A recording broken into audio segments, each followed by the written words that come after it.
Exam top education में आप सभी का फिर से स्वागत है। आज हम फिर से आपके सामने एक नया टॉपिक कितने राजनीतिक दल लेकर आए हैं। यह टॉपिक कक्षा 10 के चैप्टर 6 राजनीतिक दल से संबंधित है। तो आइए देर ना करते हुए हम अपने टॉपिक की तरफ चलते हैं। कितने राजनीतिक दल। जैसा कि हम जानते हैं कि भारत एक क्या है, लोकतांत्रिक देश है। तो जो देश लोकतांत्रिक होता है तो उस लोकतांत्रिक देश में दो या दो से अधिक दल होते हैं। लोकतांत्रिक देश में देश के नागरिकों को दल बनाने का पूरा पूरा अधिकार होता है। यहाँ पर कोई भी व्यक्ति या कोई भी समूह राजनीतिक दल बना सकता है। अकेले भारत में ही 750 से ज़्यादा दल हैं जो पंजीकृत हैं। हर दल चुनाव में गंभीर चुनौती देने की स्थिति में नहीं होता। क्या कह रहा है कि जो देश में दल बने होते हैं, ये जितने भी दल होते हैं, ये ज़रूरी नहीं है कि सभी दल चुनाव में गंभीर चुनौती दें, क्योंकि कुछ पार्टियां या कुछ राजनीतिक दल होते हैं जो पूरे राष्ट्र स्तर पर फैले होते हैं और कुछ ऐसे दल होते हैं जो केवल क्षेत्रीय स्तर पर फैले होते हैं। जैसे राष्ट्रीय स्तर पर जो हमने देखा कि बीजेपी है, कांग्रेस है, एनसीपी है और बीएसपी है, अन्य कई दल हैं जो राष्ट्रीय स्तर पर हैं। भारत में राष्ट्रीय स्तर पर 6 दल हैं। आइए देखते हैं आगे। तो हम क्या कह रहे हैं कि जो एक देश होता है, एक देश में जितने भी दल होते हैं उनमें सभी दल चुनाव में गंभीर चुनौती देने की स्थिति में नहीं होते।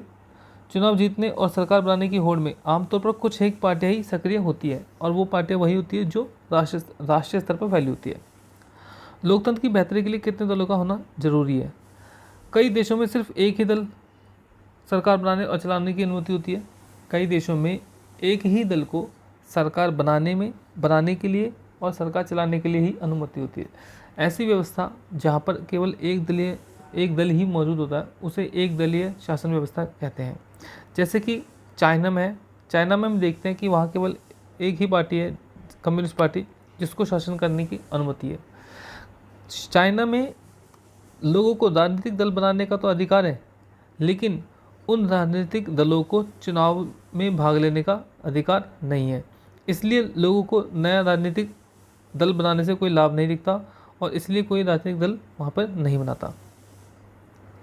क्या हम एक दलीय व्यवस्था को अच्छा विकल्प मान सकते हैं? एक दलीय व्यवस्था लोकतंत्र के लिए बिल्कुल भी अच्छी नहीं होती। किसी भी लोकतांत्रिक व्यवस्था में कम से कम 2 दलों का होना बहुत ज़रूरी है। ऐसे देश जहाँ पर 2 दल मौजूद होते हैं या ऐसी लोकतंत्र व्यवस्था जहाँ पर 2 दल मौजूद होते हैं, ऐसी व्यवस्था को द्विदलीय व्यवस्था कहा जाता है। ऐसी द्विदलीय व्यवस्था हमने अमेरिका और ब्रिटेन में देखी है। वहाँ केवल 2 ही दल मौजूद होते हैं जो सरकार बनाते हैं। पहले कभी दूसरा दल सरकार बना लेता है तो कभी दूसरा दल सरकार बना लेता है। अब हमने एक ऐसी स्थिति भी देखी है जहाँ पर एक देश में या एक लोकतंत्र में कई दल मौजूद होते हैं।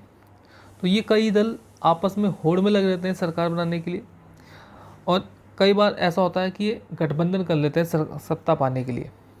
तो ऐसी व्यवस्था जहाँ पर कई सारे दल मौजूद होते हैं उसे बहुदलीय व्यवस्था कहा जाता है।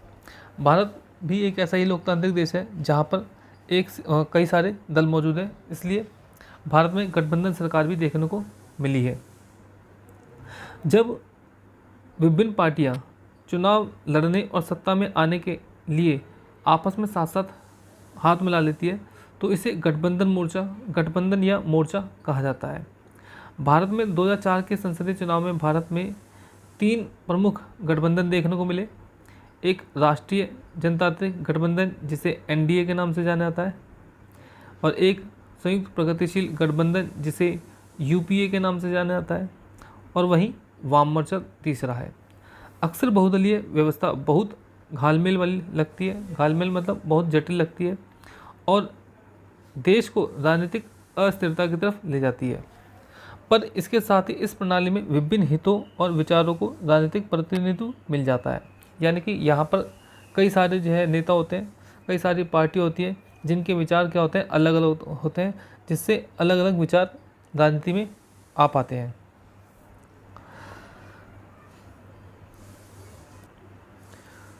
अगर ऐसा क्वेश्चन किया जाए कि कौन सी प्रणाली एक लोकतंत्र के लिए बेहतर है, तो इस प्रश्न का उत्तर देना काफ़ी मुश्किल हो जाता है, क्योंकि जो दलीय व्यवस्था बनती है वो इतनी आसानी से नहीं बनती। अपनी विशेष परिस्थितियों के अनुरूप दलीय व्यवस्था विकसित की जाती है। किसी देश में जो दलीय व्यवस्था विकसित होती है वो विशेष परिस्थितियों के कारण होती है। जैसे अगर भारत में बहुदलीय व्यवस्था है तो इसका कारण यह है कि 2-3 पार्टियां इतने बड़े मुल्क की सारी सामाजिक और भौगोलिक विविधताओं को समेट पाने में अक्षम है। कहने का मतलब क्या है कि जो 2-3 पार्टियां अगर भारत के अंदर होती तो यहाँ पे विभिन्न विचारधाराएं, विभिन्न धर्म, विभिन्न भाषा, विभिन्न प्रकार की जातियां हैं, तो उन सबकी विविधताओं को समेट पाना 2-3 पार्टियों के बस की बात नहीं है। हर मुल्क और हर स्थिति में कोई एक ही आदर्श प्रणाली चले, यह संभव भी नहीं है। द्विदलीय व्यवस्था जैसा कि मैं बता चुका हूँ, जहाँ पर 2 दल होते हैं, 2 गठबंधन वाली बहुदलीय व्यवस्था, जब 2 गठबंधन मिलते हैं और व्यवस्था बना लेते हैं, सरकार बनाते हैं, और बहुदलीय व्यवस्था जिसमें जो है 2 से अधिक दल मौजूद होते हैं, जैसे कि भारत में। आगे देखते हैं, आगे हमारे पास आता है राष्ट्रीय दल। इस टॉपिक को हम दूसरे वीडियो में कवर करेंगे। आशा करता हूँ कि वीडियो आपको अच्छा लगा होगा, समझ में आया होगा। प्लीज़ चैनल को ज़रूर सब्सक्राइब कीजिए, अपने दोस्तों के साथ वीडियो को शेयर कीजिए। मैं आपको वीडियो बहुत ही छोटा बना कर दे रहा हूँ ताकि जो है आपको टॉपिक समझने में आसानी हो। धन्यवाद।